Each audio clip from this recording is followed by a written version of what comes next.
we're at the lowest point of person-to-person trust in the United States in the last 40 years. It's like some of these people that are opening doors, I don't think ever would have happened if these people didn't consume my content on YouTube first. And since we did that, the average cash per sales rep has more than doubled. How does your sales team operate, and like how do you fill your team's calendar through all these things that are happening?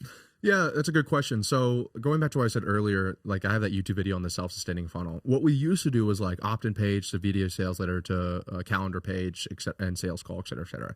What I'm seeing now is like I've kind of replaced all of my gated content, like opt-in pages, webinars, VSLs, with YouTube, just organic YouTube, people going to the YouTube channel. And I also noticed that because, like, I don't know about you, but for us, I've never seen more and more people give fake information when they're opting into stuff than I have right now. It's like literally 50% of the people that are giving us their stuff, they'll give us their maybe the right email, but everything else is like, because everyone in our industry, at least, has been so inundated that they know that, like, if they're opting into a training, they don't have to give them their accurate information because on the next page, they're going to get the training or whatever. So, like, you can't be like, oh, I'm going to send you the training in the text message. Everyone knows that that's bullshit. So, once again, I'm talking about my industry. So, what I realized is like, okay, if there's a study done, the General Social Survey. It's the largest inter-person study done in the world on trust. And we're at the lowest point of person-to-person trust in the last 40 years in the United States. And so what I'm learning right now is like, okay, everyone's giving away all this information for free online. We're at the lowest point of person-to-person trust in the United States in the last 40 years.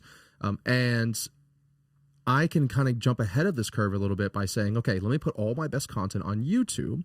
And then the other benefit is that YouTube is like a marketing team. They're like a setting team for you. YouTube, if you can get somebody to watch your video, they're going to send it to their friends, and then they're going to also YouTube pixels them. And so then the next time they're on YouTube, when you have a YouTube video that comes out, they watch that video of yours.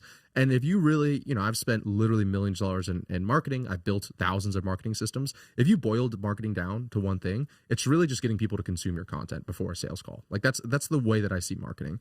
And you really want to try to have them consume the most efficient amount of content before the sales call. But long story short, it's consuming content before the sales call. So if I can get people to watch content, once again, super leverage where I'm just in my room 3 times a week, filming 3 videos, uploading it with a photo and no like processing or anything like that, no editing. If I am doing that, then we can scale to millions of views on a weekly basis without a team there at all.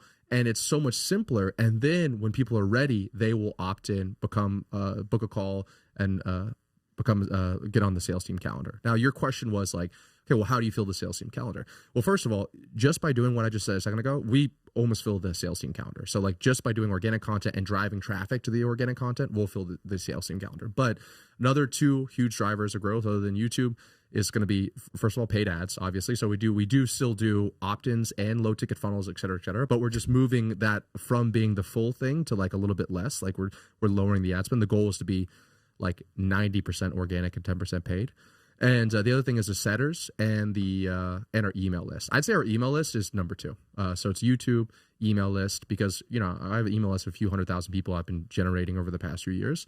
And underneath these YouTube videos, I'm saying, hey, if you want to access this entire doc, go below and give me your information and we'll give you access to the entire doc. So then they're giving us their name, email, phone number. Some of them are real, some of them are not. And then the setters are going to outbound dial them, or the email list is going to blast out and put them on the calendar. So have you noticed that the quality of your people is better given the content you're making, or is it just like the same? No, it's way better. It's like not even a question. That's the only reason we did it is because like a year ago, we put something we call the sales call scoring calculator into our company. So the number one, I've worked with like thousands of sales teams. Dude, every sentence you have is, I put the system in and then this is the result. Because I'm a huge systems guy. Yeah, but because I just don't, I'm like, okay, if we're going to do something, we need to solve it forever. I don't want to just do Band-Aid solutions. So I like literally part of our process is like, how do we solve this once and for all? And so the number one KPI for sales teams that I've experienced is dollar per call. So if you have 10 calls on your sales team's calendar, how much money are you making out of those calls? Depending on who shows up, who closes, it doesn't matter. So let's say you have 10 calls on your calendar, 5 of them don't show up. Of the 5 that do show up, you close 1, you make $10,000. You'd be at $1,000 per call. Does that make sense? Yeah. So that to me is the best way to determine sales team efficiency in the high ticket sale world. Because like what is the only thing limiting you on the sales team side from making more money? It's how many closed deals that your sales team can make, how much availability you have on the calendar. So instead of ramping up more and more sales reps all the time, I was like, how can we just make sure the people on the calendar are as qualified as possible? So a year ago, we put something we call the sales call scoring calculator, which is, it's actually, we use AI to use it now too. We use ChatGPT, but it was a Google sheet, and it says on a scale of 1 to 4, how qualified is this person? If they're a 1, we auto cancel them. If they're a 2, we double book them on the calendar. And if they're a 3 and a 4, we leave them on the calendar without any need of kind of qualification. And since we did that, the average cash per sales rep that we're able to take in has more than doubled, because now they're just speaking with 3s and 4s all the time. And so I say all of that to say that a year ago, we started actually tracking, not just like, oh, the sales team's like, oh yeah, this guy was qualified, this guy wasn't qualified. Now it's like we have something that we call the sales call score. It's really an MQL. And now we feed that back to the CRM. And so we can see how our score is going over time. So I can say people who come from YouTube, they're averaged a 3.5. People from Facebook ads, they're averaging a 2.5. This month we're at a 3. This month we're at a 2. And so over time, once again, I just try to back up everything I say with data. We have seen that YouTube by far gets us way more 3s and 4s. And a great example is you would be a 3 or a 4 on our scoring calculator. The guy that I told you that hit me up on Instagram. You're a 4. You're a 4. Don't worry. You're a 10 out of 10, man. You're a 10. And then the guy that hit me up on Instagram, he was a 4 as well, right? And so like these people that used to never really hit me up ever, now I'm getting all these people that I'm just like, holy shit. Like, you know, I even had Jeremy Miner, his CMO, is one of our clients, and like I've learned a lot from them.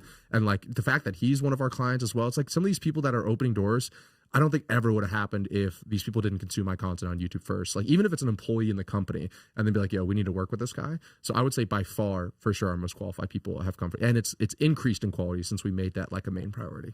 Hey guys, for the first time ever, we just released an insane training bundle that has literally everything that I've learned going from 0 to $25 million online, plus $20,000 worth of free gifts that we're throwing in it, all for an insanely low price. If you want to get your hands on it, be sure to click the first link in the description down below now.